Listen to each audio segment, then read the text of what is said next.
This channel does not promote any violent, harmful, or illegal activities. All content provided by this channel is meant for an educational purpose only.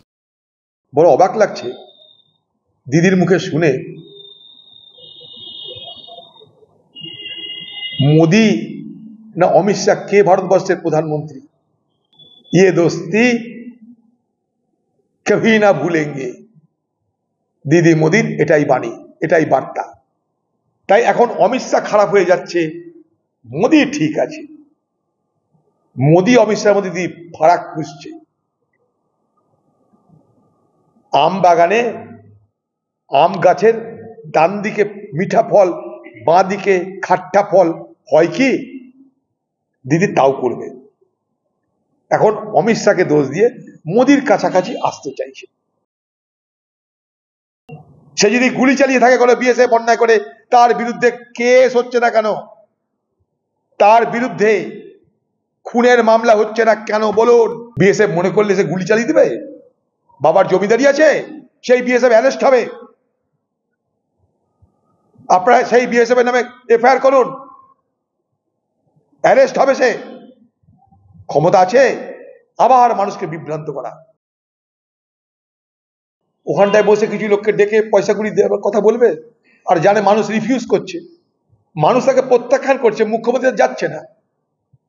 Police চেষ্টা করলো তাদেরকে যেভাবে হোক নিয়ে আসায় দিদির মাচাতে দিদির মঞ্চে মানুষ যাচ্ছে না কোথায় যাবে কথা দিয়ে দিয়েছে শামসেরগঞ্জ যাবে কোটি কোটি টাকা খরচা করে মিউনিসিপালিটি যা কামিয়ে নিয়েছে রাস্তাঘাট সাফ সুতরা হয়ে গেছে ব্লিচিং পাউডার পড়ে গেছে কিন্তু লোক কোথায় লোক নাই দিদি বলছে তাহলে বিডি অফিসে বসে যদি অপহরণ হয় তাহলে অপহরণ কেস হচ্ছে না কেন যদি সেই লোকগুলোকে তুলে নিয়ে যায় তাহলে অপহরণের কেস করছেন না কেন অ্যারেস্ট করছেন না কেন গ্রেপ্তার করছেন না কেন মহা মুশকিল একটা মুখ্যমন্ত্রী যদি বলে কি অপহরণ করে নিয়ে গেলেন তাহলে সেটা তার মানে তার দুর্বলতা এটা